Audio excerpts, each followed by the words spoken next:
Good morning, everyone. Welcome to our July Police Services Board meeting. Hard to believe that it's July already. Agenda packages have been sent out ahead of time and posted, and also I think everybody has a hard copy in front of them. And then Nancy's already taken attendance. We have everybody here.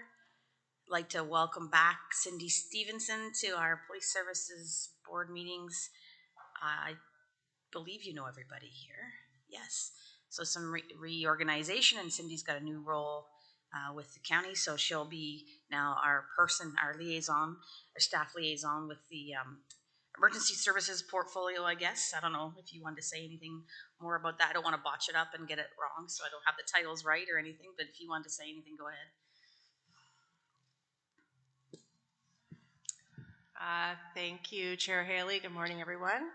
And just further to Chair Haley's note about the reorganization, the new portfolio for emergency and protective services includes liaison with the Police Services Board. There's also oversight of paramedic services with Brantford Brant, our fire service, emergency management division, as well as bylaw and enforcement services. So it's exciting and a great opportunity to have the emergency services portfolio all in one group. So I'm happy to be back. Happy to have you back. All right, well, the agenda has been given to us. Is there any additions to the agenda? Seeing none, I'll ask for a motion then to approve the agenda, please. Mayor Bailey and Member Verhey, first and second. All those in favor? And that's carried. Any declaration of pecuniary interests? None recorded at this time. Let us know if there is. We don't have any delegations, petitions, or presentations today, which means we'll move right into 5, the adoption of June 20th meeting minutes. Everybody's had a chance to review. Councillor Pierce, you'll make that motion. Member Brown will second it. All those in favor of that approval? Thank you. Any business arising from the minutes that won't pop up on the agenda today that anybody wants to discuss? Okay, seeing none. So that means we get to go right into the detachment commander's report, and we'll turn it over to Inspector Quinville. Thank you, Madam Chair. The Police Service Board report for Brant County OPP for the month of June. There were no staffing updates for that reporting period. There was one new public complaint during this reporting period as well. For our community mobilization officer, PC Murphy reported that our MCERT worker attended 10 crisis calls during the month of June, and there were an additional 13 COAST referrals for mental health follow-up, as well as several home visits conducted by our MCERT worker. An exciting piece that we've got our fingers crossed on is PC Murphy completed a grant application in partnership with Victim Services of Brant, with the focus of this grant to be on child exploitation and bringing a proven educational symposium that's delivered to grades 6 to 12 students here in the county. It's been used in other jurisdictions and has been met with great success, so fingers crossed on that. We're in the beginning stages of planning a youth police academy, so similar to the Citizens Academy that you've maybe seen in other counties.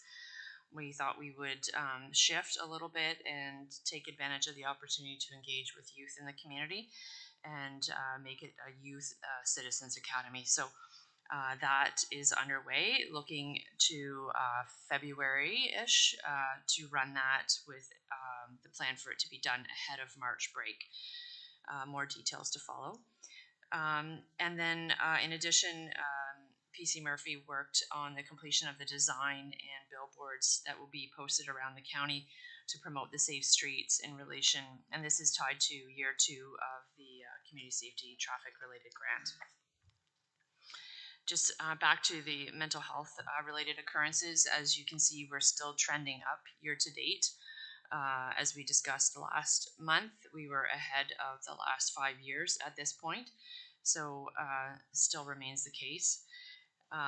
I haven't had a chance to dive into that this month, just having been back from vacation. There were 14 mental health apprehensions for June. 9 of those people were admitted on a Form 1 and 5 are released. Still reporting on the time that the officers are spending in the hospital awaiting triage. So it's just under 58 hours for the month of June where officers spent time waiting in Brantford General Emerge. The mean time of that was just under 2 hours, and that's, of course, 2 officers tied up for that time. And then a range of between 23 minutes to a high, very high, of over 6 hours waiting in the emerge. In terms of our school resource officer, there's been a number of connections that have occurred during the month of June, which I think got really good traction on social media with the youth engagement and the presentations that were done to some of the schools. The good news that we've got just this past week, it appears that the Grand Erie District School Board is going to be resuming the school resource officer program in the fall. I don't have any more details on that as of yet, except to say that they've been in contact with our corporate and it looks like plans are moving ahead. So certainly a good news story, and I'll have more details in the coming weeks. Our community service media officer, there were a number of activities that got significant attention on social media this past month. The Pull a Truck event, worth noting, the Brant team won that event. It was pulling the large emergency services truck that our True team uses. So it was a fundraising event. So we came back with the champion belt. Also of note, during June, on June 10th, we had bicycle rodeos in both St. George and Paris. So 2 events that both went off very well with a lot of attendance from our local youth within the community. Focus patrols, there's 1 event that has closed there that you've got the hours and enforcement efforts reported on, and there are 3 additional 3 additional focus patrols that remain ongoing in the county. In terms of our traffic management unit for the month of June, the officers laid 277 Part 1 charges, and year to date, we're just over 1,800. Crime Stoppers, we received 10 tips during the month of June. In terms of the noteworthy events, while the calls for service are certainly increasing during the month of June, as they are July, as to be expected for summer months, there's a wide range of incidents that we've reported on for you there. Of note, and I think you'll see it in the statistics later on, there's not nearly the volume of stolen motor vehicles or theft from vehicles that we were experiencing last year at this time. And I think that's in large part due to the enforcement actions that our community street crime unit have taken during the past year. And there's been some significant search warrants executed, as well as a number of people that were targets in those vehicle thefts and thefts from vehicles that are currently under charge.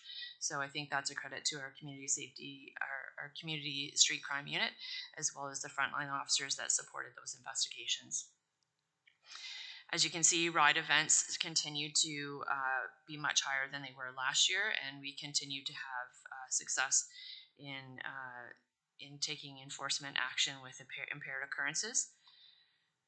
In terms of our trends and actions, violent crime for June was down, just down 7.7% compared to June of last year, and up year to date, just over 30%. A decrease in assaults and other crimes against persons contributes to this decrease for June. Property crime, as I just mentioned, shows a decrease of almost 20% for June. There were decreases in B&Es, theft under 5,000, theft over 5,000, and mischiefs. There was a year-to-date decrease of 20% in our drug-related crime. In relation to motor vehicle collisions, there were no roadway fatalities in June, and our personal injury collisions remained the same for June of last year. property damage, collision shows a slight increase of just over 5.5%. And there was also a slight increase of just under 3% for all motor vehicle collisions for the year compared to 2022. Overall, vehicle-related property crime shows a decrease for June of 50%. There were 13 stolen vehicles this month and 8 recovered. Theft from vehicles were significantly down, with only 2 occurrences compared to the 15 we experienced last year. Mental health calls showed an increase in just over 33% compared to June of last year. And year to date, as I mentioned, we're still trending up, just 21.5%.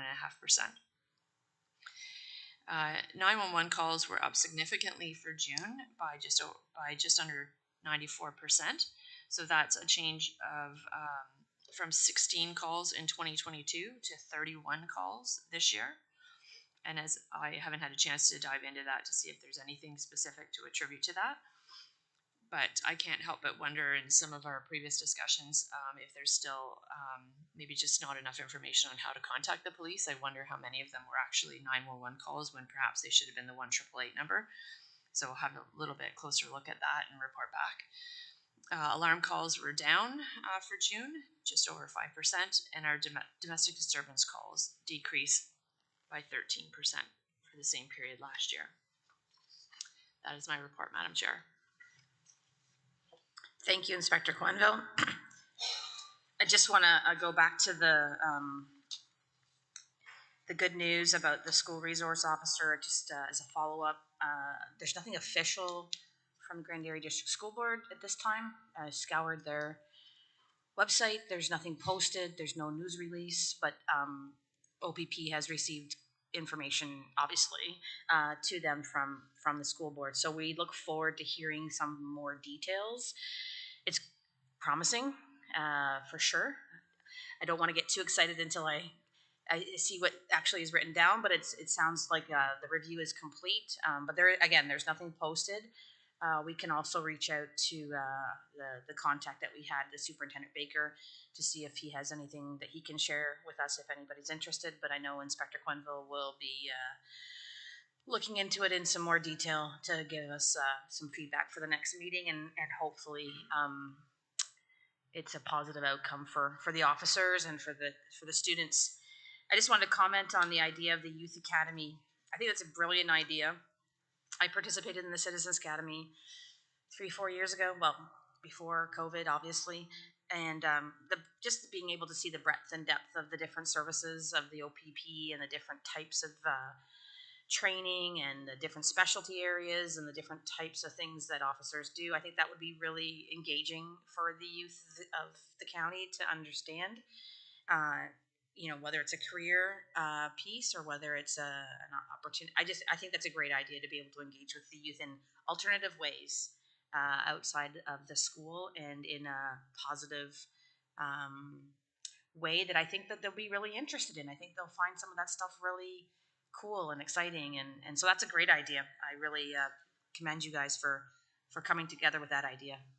I know there's likely questions here, some discussion on the report, so let's open up the floor for that discussion. Councillor Pierce, thank you. Thanks, Madam Chair. Yeah, just I concur. The school resource officer, that's fantastic news. I'm going to go glass 3/4 full on this one, not half full. So that's the most positive we've heard on it in a long time. So that's great. So a couple things. I guess overall, when we look at noteworthy events and what's happening in our community and stuff like that, it really jumps out the fact that we've got 2 major issues. One of them is speeding, and one of them is impaired driving. And when you look at what our officers have been doing with the number of ride programs and the number of impaireds, and then you look at what the traffic resource officers have been doing with the number of charges laid for speeding, I think we're doing everything we can in order to curtail both of those issues. And I'm just curious, and I know I may have asked this question before, but is there anything that we as Police Services Board, or I'm going to put my council hat on, or the county council can do to assist you in any of this? Or is it just, you know, you guys have, you've got a system here that obviously is working. Unfortunately, just when you think people are learning a lesson about impaireds, they seem to go up, and the speeding is just, it baffles me. It's not the fact that there were 10, 15 kilometers over the speed limit. It's, some of these are like double the speed limit, which is just, it's crazy. So I'm just going to ask the question: is there anything that we as a police services board or as council can do to help this job that you're already doing very well? Through you, Madam Chair. I think one point that we could mention in terms of community engagement, we touched on it a while back, is Brantford does not have a MAD chapter.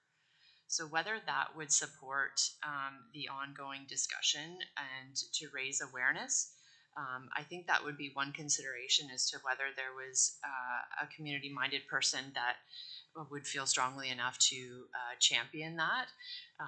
Certainly, we know, as we've discussed, it's a collaboration of community resources to tackle these challenges. The other part that we can't ignore is some people feel it's an acceptable risk. COVID has had some impacts on the judicial system that are still being felt in terms of the backlog. So that has come to bear on some of these types of charges and the outcomes. So while our partners in MAG are navigating that backlog, this, like I said, it feels like an acceptable risk to some people.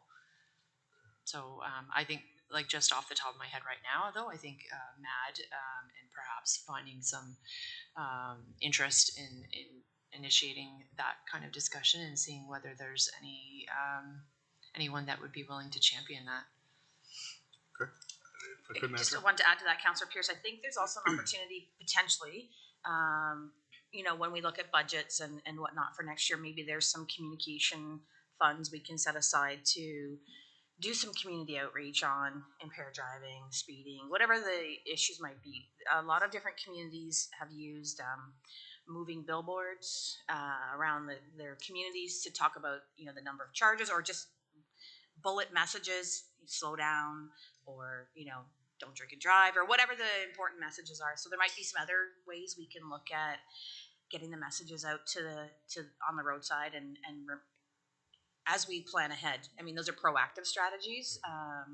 And as Inspector Quenville mentioned about the MAD chapter, maybe there's some things with the youth. Do you remember when we were all in high school and you had, I think it was probably MAD came out with that car that was wrecked in front of the school, and that was a pretty, they don't do that stuff anymore. The high schools around here don't get that. So maybe there's other ways we can look at in terms of communication outreach as well when we think about our budget for next year and how we can allocate to support some of those messaging. Sounds good. And just one final statement or comment, if I could. And in the report, you know, this time and in previous reports, there's been, you know, police are made aware of suspicious driver, police were made aware of this. So the community is out there seeing this, which is great, because, I mean, you guys can't be everywhere all the time. So that's perfect. But, like I say, if there's anything that we can do, let's do it. But other than that, I don't have too many questions on this report. That's 2 reports in a row, I must say. Thank you. Well, Mayor Bailey? To you, Madam Chair, to the Inspector, because you said in your report that there was one complaint against the service, I'd just like to counteract that with the fact that I've never had more compliments and for what's going on right now. People are seeing police everywhere, and not just walking, they're talking, they're stopping to talk to people. I've heard it more than a dozen times in the last month. The other thing too is because of this whole sort of police schooling thing, everyone is thinking it's a good idea. People that I would never have thought would have a comment, and they're sending me emails and things. I don't know whether you want me to send them to you. I don't know that we need any backup right now for what's going to happen. I think it's going to happen. But it's a really good time right now for policing in the county of Brant, from what I can hear. So all the things that were negative before, we never see any police in Paris, we never see anybody in St. George, that's all gone. So I don't know whether it's just the right people are seeing the right officers at the right time. Not sure what you've done differently, but it's working.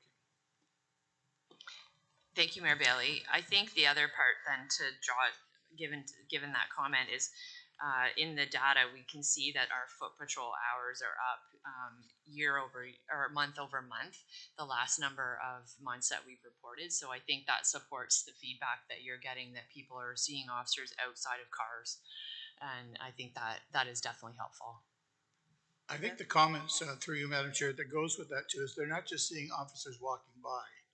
They've said that they've spoken to people, and that's great. I mean, I sit here and I can see the world walking by, but to see people stopping and talking to them, I don't know who initiates that, doesn't matter, but to think that that's what they're commenting on is even better.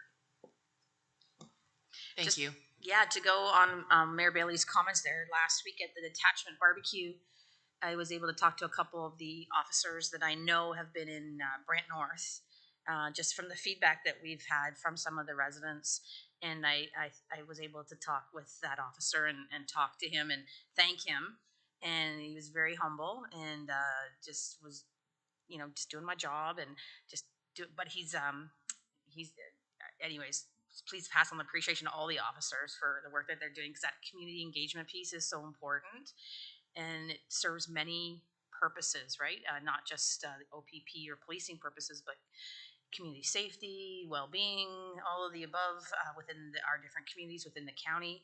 So that engagement, I think, that Mayor Bailey talked about, I think we're all probably seeing in different ways and hearing feedback in different ways. And it's really great to hear, and it's right where we want to be. I think we're all happy with that. That's great. Thank you for that feedback. I'll be sure to let the officers know. Perfect. Quick question on the waiting times. I know you're working on this issue with your colleagues with Six Nation and Brantford Police. I guess echoing Councillor Pierce's offer, like if there's anything that you think that we can do to help advocate for that resolution or bring some attention to it or something along those lines, let us know. It's unfortunate that you talk about doubling the time with 2 officers having to be there, and I know they'd rather be out on the road and doing other things as well. We want to make sure that there's a good transfer of care, but at the same time it has to be efficient as well. So if there's anything that we can do, I know you're working on it, but if there's anything that we can do, please let us know. Thank you, Madam Chair. I think that police are not the only emergency service that are challenged with this. I'm sure Cindy could speak to our EMS partners about the amount of time they're waiting as well. So certainly a bigger systemic challenge, but certainly for the purposes of this meeting, I just wanted you to have some understanding that when we're talking about like 60 hours tied up sitting in the hospital, there's nothing that officer can do aside from sit. So we'll continue to move forward in our plans with the hospital and our policing partners. So I'll report back certainly with any progress. Thank you. Councillor Pierce. Thanks, Madam Chair. Just to comment on paramedic services, just at our last meeting, so far in 2023, I was looking at the report earlier. Their average task on time, they call it in hospital offloads, is averaging like 55 minutes to an hour for each one. So, and that's average. That's not, so it's definitely, there's a systemic issue at the Brantford General. I think everybody knows it, and unfortunately, I don't think it's going to change until such time as it may change. Well, our understanding with the expansion they're doing at for the emergency department, it may change to get people through maybe quicker, because our understanding, correct me if I'm wrong here, Mr. Mayor, is there's not necessarily more emergency beds, but there are more rooms that they can put patients, so they don't have to have the hallway patients, so they could add more hallway patients. So I think it may help in the end, but I think for a while it's going to be, it may even make things worse, because now they're capable of bringing more people in. And I think it's just the fact of the lack of the number of doctors they have to see them, emergency docs to see them. So definitely it's paramedic services as well as hurting. Lots of factors into that, isn't there? Member Verhey, you had your hand up? Yeah, through you, Madam Chair, just a few things. It's all kind of been mentioned, and I sort of agree with everything that's been said. In terms of the wait times, and just connecting that to the amount of effort that was put in by many around this table, but especially you as the chair for the SRO program. That had to have, I would like to believe that had some impact. So that's a big thank you to you. And just thinking of this wait time issue, not suggesting that it would work or have any impact, but I mean, at a minimum, perhaps there's a way we as a board could put some of that same effort into messaging with the right parties about wait times. And it's just an idea, but I don't know if we would have any bearing on speeding that process up. We've been talking about an MOU with the hospital for years now, so it's something that maybe we could put some effort into. And then just back to the speeding and impaired in terms of those terrifying statistics. You talked about signage and communication in the community. It just made me think of my drive home from the cottage last week. Right from north, we were about 4.5 hours north, right down to Burlington. I lost count of the amount of signage and messaging around speeding and impaired driving. So interesting to know that it's obviously not just our community, but also, my wife and I actually commented to each other, wow, there's a lot of signage about speeding and drinking. And so it's obviously something that these different communities are thinking works or are trying to. So maybe that would be a good idea for us as a county to jump on that bandwagon as well as a proactive measure. That's it. Thank you. Member Brown? Thank you, Madam Chair. Through you to Cindy and to the inspector. I know that the wait times have been a problem at hospitals for decades, and it's something that never seems to get resolved. I'm curious if you have any way of knowing through other communities or other hospitals if they're experiencing it to the same degree that we are, or if we're an isolated. I think I know the answer, but I'd like to have something data to back that up. Through you, Madam Chair. I know that some of my colleagues already have transition of care protocols in place. So that has certainly helped to address some of those wait times. That's the part that we're still navigating through. So for whatever reason, COVID or whatever challenges there were before, that's the part that I'm pushing through right now. So I'd like to think that when that's in place, that will help. And I know our paramedic services are invited to be at that table. So I would think that that's going to help everyone in Brantford. So yeah. Pardon? We're still working on coming to the table. I would just add to that. I know paramedic services have acquired additional monies to the province for offload nurse resourcing. We have had one offload nurse there for several years that does assist with, at least for paramedic services, transitioning the paramedics off, and the offload nurse can then look after patients. So there was additional funding to have more resourcing around that, and I think that has had a positive difference. I know though that the hospital does struggle with even recruiting or having individuals fill that role, so there's a challenge there, but it's something that we have conversations with the hospital regularly on just constantly trying to manage the issue, knowing that it's a bigger systemic problem. And certainly, we'd be interested in partnering with the police on any other strategies that we can work together on.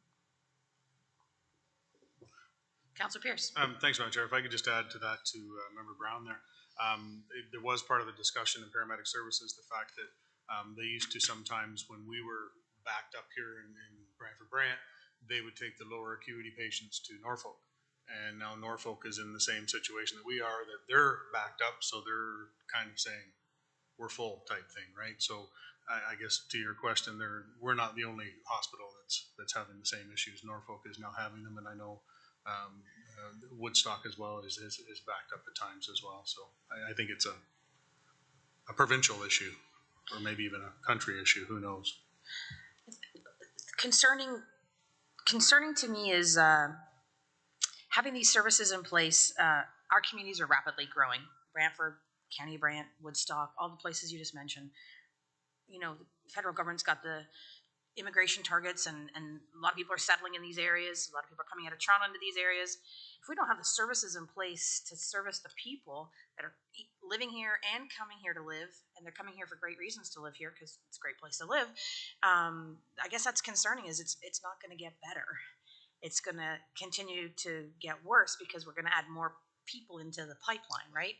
So, yeah, there's some pretty big conversations, I guess, that need to happen at some interesting levels with how, because it's all going to trickle into whether it's policing, emergency services, people in need, whatever. More people sometimes amplifies that issue, and if we don't have that fixed, like you said, at the ground level, we could see it get worse before it gets better, for sure. Yeah. Mayor Bailey? Through you, Madam Chair, just to keep the glass half full, Mayor Davis and I have a very substantial announcement coming through at 2 o'clock today regarding emergency room and other things. So that's going to happen today at 2. So the glass truly is a little bit half Okay, full. we'll keep our eyes and ears open. It sounds exciting. Councilor Pierce? Yeah, thanks, Madam Chair, and I won't be long on this, but, you know, we talk about hospitals and stuff like that, and it was discussed at the last one that, you know, that the new hospital will come, but it's gonna come at a price tag of about $1.5 billion. Like, that's not chump change by any means, right? So that's provincial input, that's obviously, you know, municipal input from Brantford and Brant and surrounding area, but that's, you know, when you stop and think about that, that's a lot of money, and it's not something that's done overnight either, but yeah. It's a multifactorial, complex solutions, right? I'll throw in, you know, since we're talking about all this stuff, when we talk about speeding, we talk about impaired driving and the lack of respect, or the weighing the risk versus the penalty type thing, and I don't know. I do feel that there's a lack of there's some selfish disregard for other people, and it's a selfish decision that people are making in whenever they're doing, whether it's speeding at double the speed limit or whether it's driving intoxicated. As we get bigger, you know, bylaw may also need to look at proactive versus reactive enforcement, because that kind of citizenship thing starts there at that level, and other things grow. So whether you're non-compliant with other things, I just throw it as an idea. I know it's not our area of influence, but it does impact. I think you see some of the same concerns on that side, and then come over onto this side. So it might be something that dovetails into the strategies of bylaw enforcement can dovetail into the safe community piece as well. We're waxing on all the possibilities, but anyways, anything else on the detachment commander's report at this time? Nope. Thank you. Thank you, Inspector Quenville. So right now we'll need a motion to receive the detachment commander's report as information. Councilor Pierce, seconded by Mayor Bailey. All those in favor? And that's carried. Thank you. We now have in our package the false alarm statistics that was prepared by Heather Boyd. I don't know if there's any specific questions. I know, as you know, Heather's been tracking the numbers and the data to see where things are going. I believe she's reporting some decreases year to date, June 2023 versus same time period 2022. And she shows how the fines have been allocated, the differences between residential and commercial properties. She does put in the recommendations there that there is obviously work happening, that it is working. The fee is working, and that she's going to continue tracking the numbers. But I don't know if there's anything further anybody wants to talk about here at this time. No? Okay, well then we'll need a motion then to receive this as information as well. Member Brown, seconded by Member Verhey. All those in favor? And that's carried as well. Okay, let's go into item number 9, communications. Councilor Pierce, anything you'd like to update us on No, I council? think just as the mayor alluded to earlier, there's a lot of conversation out there in regards to visibility. So it's a good story. Member Verhey, anything from Zone 4? Nothing major. Minutes, I got word that they will be sent out by the end of this week. So I thought they were maybe missed, but they have not actually been published yet. But I got that commitment late last week.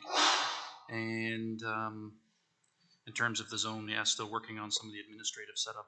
We're having some issues with banking and things like that. So there's been a little bit of progress there, but for the rest, through the summer months, there's not much happening. Thank you. I alluded to last week, Member Brown and I attended the 2 detachment barbecues on Thursday and Friday. Member Brown was the chief griller. But it was great. I mean, obviously not everybody can come in at the same time. They're on the roads busy, which is good news in one way, but depending on what the issues are. Yeah, we were able to interact with 2 of the platoons. Very appreciative for the barbecue.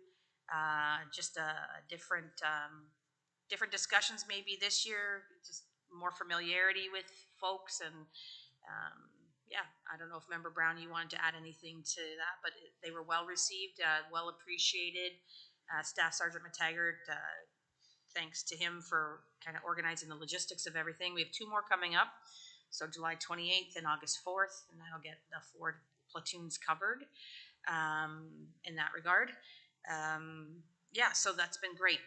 And also, since our last meeting, which many of you will know, Inspector Quenville and I delivered an update presentation to council. You had a very, very busy agenda that night, so time was of the essence. Full house. Member Brown also came with us as well, and Inspector Quenville was able to give a really good update to council about things. We'll look forward to, unless you tell us otherwise, we'll schedule that again for sometime in the fall. Thinking though maybe we do the committee meeting versus the council meeting, because there seemed to be more opportunity for questions and discussions, but I look for your feedback, or maybe we just hit the wrong timing for the agenda that you had as well. I think that was definitely a meeting and a half, Mr. Mayor. I think that was like a 6-hour night. But anyway, my own personal opinion is I think council is the proper meeting, and I say that because as far as people tuning in, I think we have more people that watch the council meeting than do the other smaller committee meetings, and I think that would be a better way to get the message out. So again, that was a bit of an anomaly that night. Hopefully we don't have too many more of those, but yeah, no, I personally, I think that's the one. Sure, that's the feedback we're looking for, so that's great. So we did complete that presentation, had some good questions from counselors, and had the opportunity. I think we were able to stick to our 10 minutes and do what we needed to be able to, but you had a lot of agenda items. But I think it was a good opportunity just to connect as a stakeholder with council, and we'll do that again late fall as we talked about in the past. I don't know, Inspector Quenville, if you wanted to add anything to that or not, but. No, I think it was just intended to be a high-level overview to allow for any subsequent discussion, or just, for council to be informed on the things that we're working on. So certainly, if all goes well, a less full agenda will allow for more discussion. So yeah, Councilor Pearce. Thanks, Madam Chair. If I could just add one thing that I was watching for it, and it was good to see when it came to the traffic management and the stats that you brought forward on that. I think it really hit home with a few around the table that, you know what, that was a good idea. Like we said, it would be a good idea, and we're seeing it reap the benefits now. So it was just kind of a few shocked looks in a good way, but kind of like, whoa, didn't realize that there was that much going. So that really hit home for sure. Mayor Bailey? I have a couple of things to say, Madam Chair. First of all, you can always send something to me, and I can have one of the clerks put it in our Friday package. So it doesn't have to stay as a report from Police Services Board. If you have something you want us to know quicker than the report would come forward to council, please just send it to me. And I'll put it in the package for the Friday so that we all get it at the end of that week. So if any questions come up from that memo in our Friday file, we can bring it to you, or I can just answer you and tell you what the response was. So that's one part. The other thing, without beating a dead horse, I was at the bike rodeo in St. George, and I was amazed. And I'm just saying that I don't care who the police were. And in fact, if you know their names, don't even mention them because it doesn't matter. It only matters to you. It was magic watching them with the kids. Oh my God. I stood back and watched the kids be so nervous about getting, because I don't know if you know what happens at a bike rodeo, but the police inspect them. They inspect their helmets and they inspect their shoes and their pedals, and they wind back their bikes, make sure their chains are tight enough. And it was magical. So whoever that policeman was, that's what he should be doing for a living. The kids loved him. They were nervous. They were nervous when it was their turn. And then when, of course, everyone passed, and even if something was wrong, he fixed it for them and told them that he wouldn't tell anyone and stuff like that. But it was truly magical to watch them. It's not the job for every policeman. That's what was the most obvious thing. This guy was great at what he did. And I think that it's great that you're putting the right people in the right places, because it's not just about boots on the ground. It is the proper boots to be in the proper place at the right time. And it was really, really noticeable. The parents were impressed.